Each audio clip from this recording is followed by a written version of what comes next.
Hai rekan-rekan sekalian, pada kesempatan ini saya akan membahas mengenai legal reasoning atau penalaran hukum. Judul dari presentasi ini adalah Panduan Penalaran Hukum atau Legal Reasoning dalam Konstruksi Penulisan Hukum atau Legal Writing bagi Advokat. Suatu adaptasi atas kajian di Amerika Serikat sebagai negara common law dan pengalaman praktis pribadi. Jadi, materi dalam presentasi ini adalah gabungan atau sari dari seluruh sumber yang dibaca atau diperoleh oleh penulis, termasuk juga dipadukan dengan pengalaman praktis pribadi penulis sebagai advokat yang sudah mencapai 18 tahun. Jadi demikian, mari kita simak pembahasannya pada slide-slide selanjutnya. Oke, di slide ini terlebih dahulu saya akan memberikan resume tentang materi apa saja yang akan dibahas dalam slide. Jadi yang pertama adalah tentang legal writing. Definisinya, pengertiannya, penggolongannya, pembagiannya, dan seterusnya. Lalu kemudian yang kedua adalah merumuskan legal reasoning dalam suatu legal writing. Jadi kita sudah mulai mempelajari apa itu legal reasoning, ya, dan hubungannya dengan legal writing. Kemudian yang terakhir, yang ketiga adalah prakteknya, yaitu merancang legal writing. Ya, tentunya dengan yang mengandung unsur legal reasoning. Jadi ada 3 materi teman-teman sekalian, mari kita bahas satu persatu. Baiklah, kita masuk ke pembahasan materi pertama, yaitu tentang legal writing. Jadi kita ketahui bahwa advokat itu kemampuannya adalah kemampuan berpikir atau analisa, ya.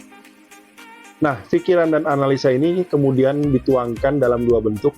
Bentuk pertama yaitu oral atau lisan, di mana advokat menyampaikan pikiran atau analisanya melalui suatu argumentasi lisan. Misalnya dalam persidangan ketika cross examination, misalnya juga dalam rapat-rapat atau meeting-meeting dengan klien, atau bahkan juga dengan lawan. Nah, kemampuan yang kedua, ya, bentuknya adalah legal writing.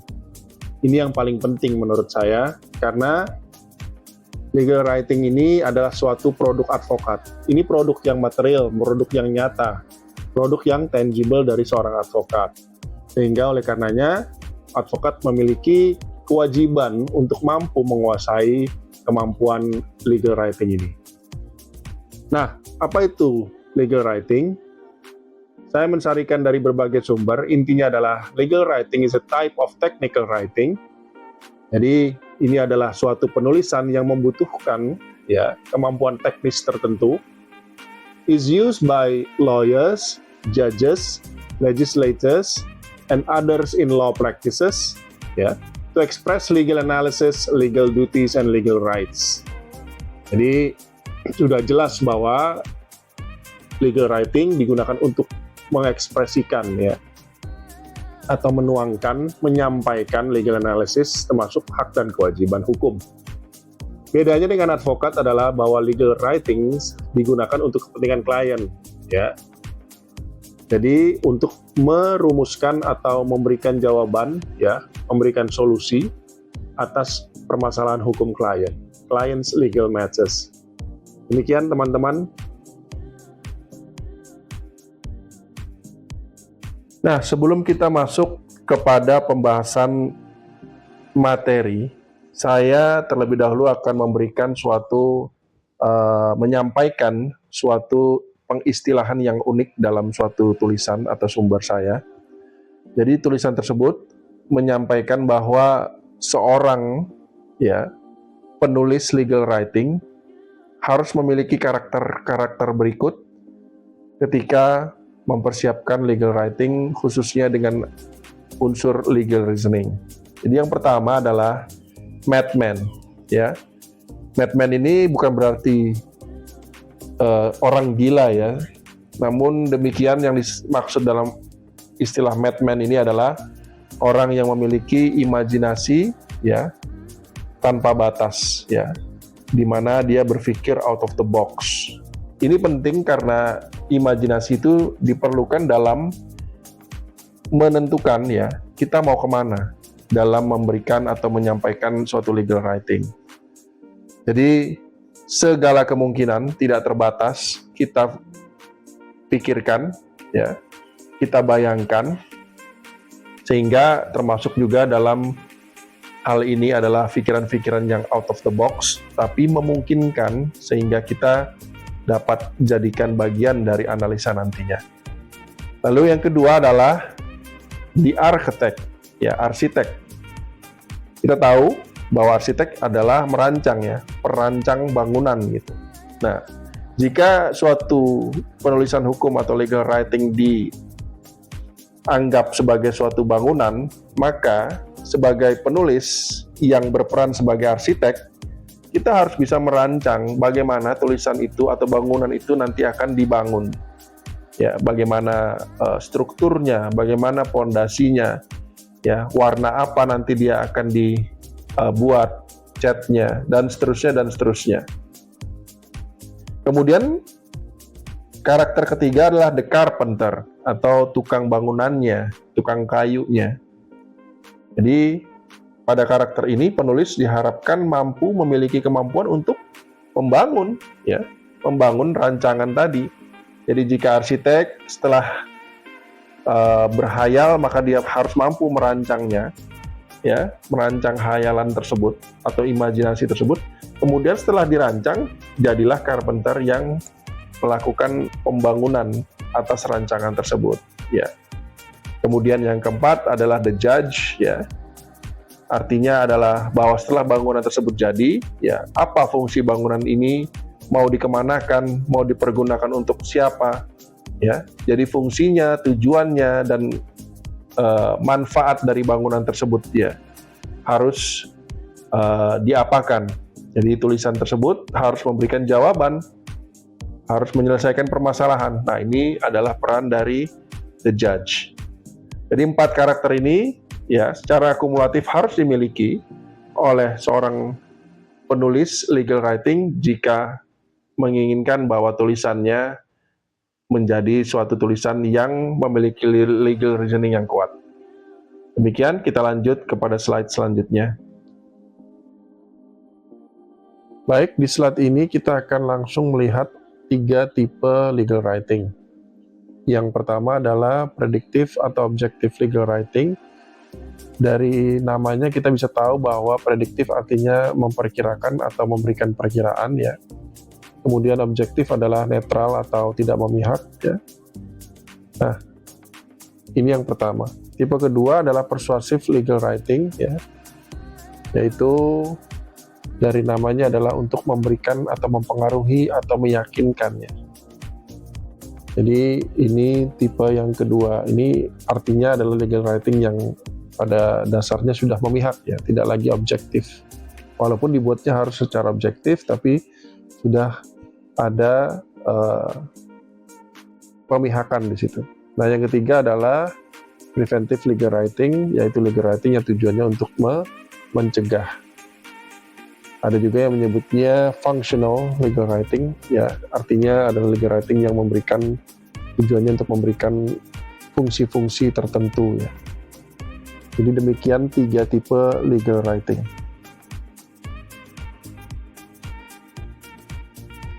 Oke, kita masuk kepada pengertian atau penjabaran predictive atau objective legal writing.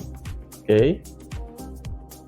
Yang pertama adalah tujuan dari legal writing ini adalah untuk menjawab pertanyaan hukum spesifik tertentu. Oke.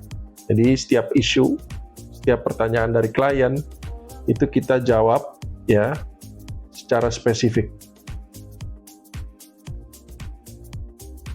Kemudian yang kedua tujuannya adalah memberikan rekomendasi tentang langkah-langkah tertentu, tentang nasihat-nasihat tertentu, ya, kepada pembacanya.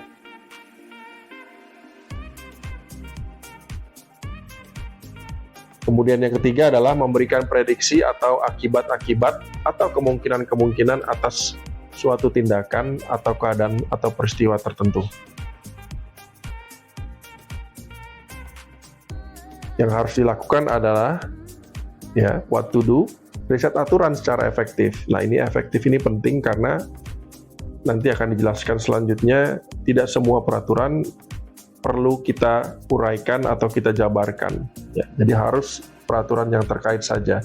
Istilahnya kalau nanti kita bahas adalah laundry list itu.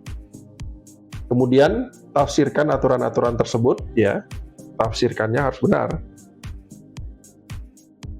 Lalu kaitkan tafsiran dengan fakta, secara logis tentunya. Nah, ini adalah suatu legal reasoning. Lalu kemudian terakhir rumuskan jawaban secara objektif dan lengkap.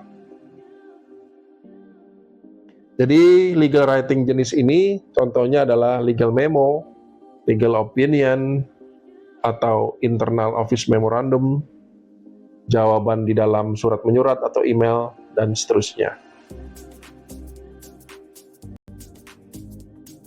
Lalu selanjutnya kita masuk ke tipe kedua, yaitu persuasive legal writing.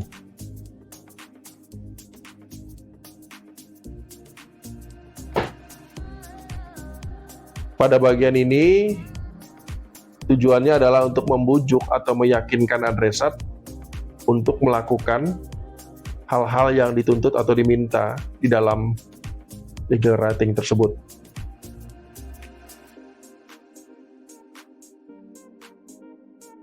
Kemudian tujuan yang kedua adalah untuk membantah Sebaliknya kalau yang pertama kita menuntut meyakinkan untuk pembacanya untuk mengikuti kemauan kita.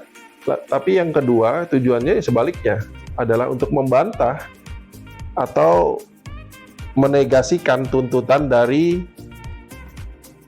lawan Jadi kita membalas surat lawan, misalnya membalas somasi dan seterusnya.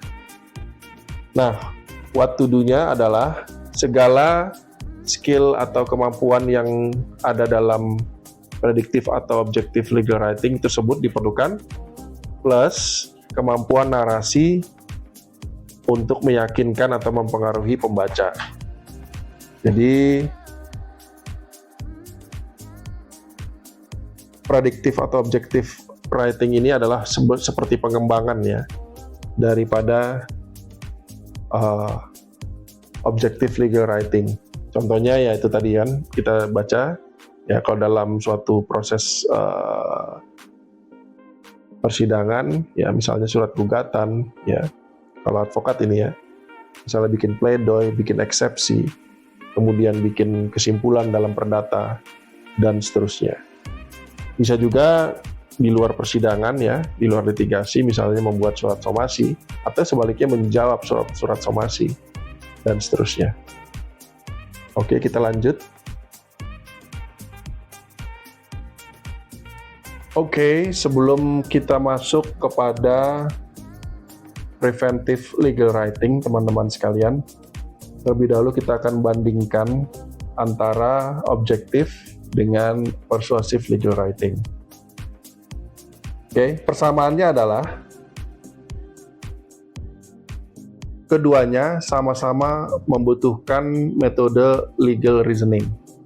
Jadi dua tipe penulisan ini adalah yang membutuhkan legal reasoning atau penalaran hukum. Artinya nanti di preventive legal writing pada dasarnya tidak membutuhkan secara khusus adanya suatu penalaran hukum. Oke. Lalu persamaan berikutnya,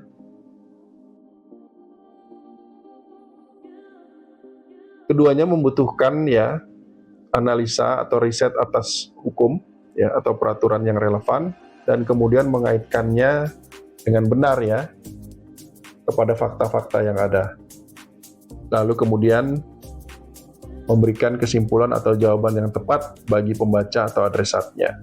Nah, ini dua persamaan dari kedua tipe tersebut. Lalu perbedaannya adalah tipe pembacanya. Nah, untuk objective legal writing pada umumnya pembacanya adalah mereka yang memang menginginkan untuk membaca atau membutuhkan untuk membaca penulisan yang kita buat. Ya, misalnya klien, atasan, ya. Mereka membutuhkan, makanya mereka akan membaca dari A sampai Z. Ya, karena mereka membutuhkan tulisan tersebut. Ini akan terkait dengan bagaimana cara kita mempersiapkan suatu tulisan yang efektif dan efisien dalam hal tipe objective legal writing. Bedanya dengan persuasive legal writing, ya, sebelum kita masuk ke persuasif, jadi misalnya itu saya berikan contoh bench memo di Amerika Serikat. Nah, itu kan dokumen peradilan, dokumen litigasi. Nah, kalau bench memo ini karena belum sifatnya menuntut atau meminta, maka dia sifatnya masih objective legal writing. Dan dalam hal ini yang membacanya adalah pihak pengadilan, ya. Nah, kalau persuasive legal writing pada umumnya adalah mereka yang sebenarnya tidak membutuhkan atau tidak menginginkan, ya, tanda kutip, untuk membaca legal writing, tapi lebih karena tugas atau kewajiban mereka sebagai profesi atau jabatan tertentu. Nah, contohnya misalnya hakim, ya, atau jaksa, atau bahkan mungkin lawyer lawan. Mereka tidak akan membaca dari A sampai Z, walaupun, ya, secara teori mereka harus sebenarnya membaca dokumen tersebut secara seksama, tapi kita tahu dalam prakteknya di semua tempat, ya, kebanyakan mereka hanya akan membaca bagian-bagian tertentu saja. Ya, bagian A, ya, pendahuluannya, bagian tengah, ya, atau inti dari permintaan, bagian terpenting, lalu kemudian bagian Z-nya, simpulan atau tuntutannya. Nah, makanya kita juga harus memiliki kemampuan untuk menuliskan hal-hal apa saja yang perlu untuk di-highlight dalam suatu tulisan persuasive legal writing. Nah, perbedaan selanjutnya adalah jika objective legal writing itu diharapkan pembaca atau adresatnya menjadi paham, ya, menjadi tercerahkan lah istilahnya, ya, dari tulisan kita, maka kalau untuk persuasive legal writing tidak hanya paham atau tercerahkan, tapi pembaca atau adresat diharapkan, ya, terpengaruh, ya, dengan tulisan kita sehingga mau mengikuti apa yang kita inginkan atau tuntut atau kita sampaikan atau narasikan di dalam dokumen tersebut. Jadi ini dua perbandingannya, ya, teman-teman. Kita masuk dulu kepada preventive legal writing. Oke, ini adalah tipe ketiga, ya, yaitu preventive legal writing. Tujuannya apa? Tujuannya adalah menciptakan kewajiban hukum atau ketentuan-ketentuan tertentu, ya. Kemudian tujuan kedua adalah mencegah tindakan atau pelanggaran-pelanggaran tertentu. Oke.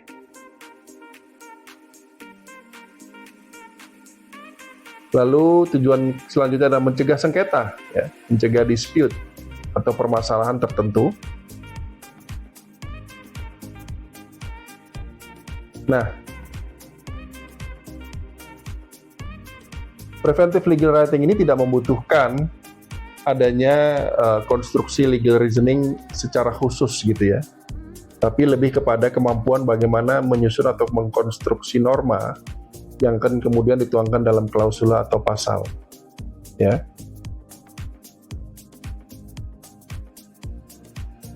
Contoh dari preventive legal writing adalah kontrak, perjanjian, ya, akta-akta, akte wasiat, akte hibah, ya, dan seterusnya. Jadi advokat juga mengerjakan ini, dokumen ini, tapi tidak necessarily membutuhkan suatu legal reasoning. Makanya kita tidak akan bahas di dalam slide ini. Oke, kita akan masuk kepada pembahasan selanjutnya. Baiklah, di slide ini kita akan bahas salah satu hal yang penting dalam legal writing, yaitu menentukan pembaca atau adresat. Jadi ada 4 tipe pembaca, ya. Yang pertama adalah atasan atau senior di kantor. Ya, biasa atasan atau senior meminta kita untuk melakukan riset dan membuat inter office atau internal memo, ya, tentang berbagai macam permasalahan atau pertanyaan spesifik tertentu. Ini yang pertama. Lalu yang kedua adalah pembacanya klien, ya. Jadi ini terkait juga dengan permintaan klien, ya, bagi suatu kantor untuk membuat atau mempersiapkan suatu tulisan hukum yang sifatnya objektif atau prediktif. Ya, dalam hal ini biasanya akan juga kalau kita sifatnya atau level kita masih junior atau mid, ya, associates, biasanya untuk tipe adresat ini akan juga terlebih dahulu dibaca oleh atasan atau senior kita. Biasanya dalam pembuatan legal memo, legal opinion, dan lain-lain. Kemudian pembaca ketiga adalah lawan, ya, baik lawan yang sifatnya perorangan atau sudah diwakili oleh kuasa hukum, ya, atau penasihat hukum. Jadi ini contohnya adalah misalnya surat somasi, ya, atau tanggapan atau balasan terhadap surat somasi lawan, atau misalnya kemudian surat gugatan, ya, walaupun ini juga akan menjadi bacaan dari pihak hakim.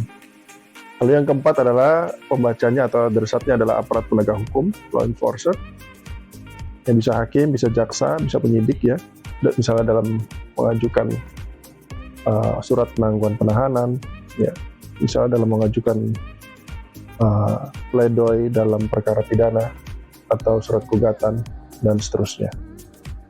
Nah, catatan dari slide ini adalah di Amerika Serikat, ya, untuk pekerjaan profesi advokat itu terdapat concern, ya, atau ini juga bisa dibilang sebagai suatu kewaspadaan, ya, bahwa setiap dokumen penulisan hukum atau legal writing, ya, yang ditujukan untuk tadi 3 tipe di atas, ya, kecuali yang keempat atau APH, walaupun itu ditujukan untuk atasan, klien, atau lawan, bisa saja pada akhirnya dibaca oleh aparat penegak hukum, misalnya oleh penyidik, ya, oleh investigator, ya, misalnya oleh jaksa, misalnya juga oleh hakim.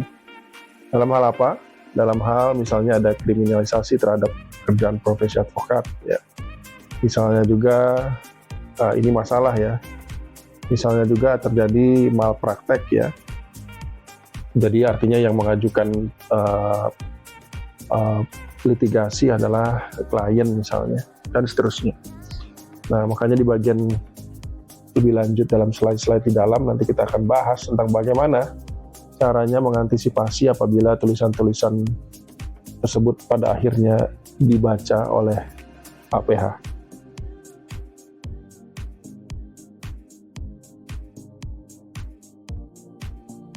Selanjutnya kita akan membahas tentang kerangka dasar legal writing. Jadi bagian pertama adalah harus memuat pendahuluan atau pembukaan, ya, di mana pada intinya isi dari pendahuluan atau pembukaan ini adalah I am telling you what I am going to tell you. Ya, jadi ini dibagi 3 tergantung adresatnya tadi.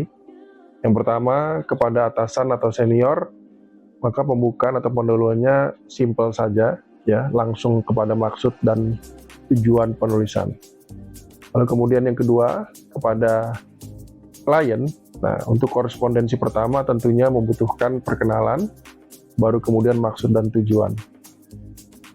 Lain daripada korespondensi pertama, maka bisa langsung masuk kepada maksud dan tujuan surat. Lalu yang ketiga adalah pihak ketiga, yaitu lawan atau aparat penegak hukum. Nah, untuk bagian ini harus komplit, ya. Pertama, dalam korespondensi pertama, ya, tentunya harus memperkenalkan diri, memperkenalkan nama kantor kita, dan kemudian alamat kantor, domisili. Kemudian dilanjutkan dengan representasinya. Ya, kita mewakili siapa, ya, nama klien kita, kemudian alamat dari klien kita, ya, dan kemudian juga bukti dari representasi tersebut adalah surat kuasa. Kita sebutkan identitas surat kuasanya. Baru kemudian kita masuk kepada maksud dan tujuan dari surat tersebut, ya, gitu. Biasanya untuk koresponden selanjutnya tidak perlu menyampaikan alamat dan surat kuasa lagi, tapi tetap memerlukan untuk memperkenalkan diri, gitu. Biasanya dilakukan seperti itu. Baru kepada maksud dan tujuan. Nah, ini bagian yang pertama, pendahuluan atau pembukaan. Kemudian bagian kedua di mana dibutuhkan di sini adalah konstruksi legal reasoning-nya, yaitu bagian badan atau isi surat. Ini adalah bagian yang intinya adalah I tell you. Ya, jadi ini substansi dari suratnya, di mana di situ adalah dimuat seluruh bagian atau substansi dari tujuan dibuatnya surat, mulai dari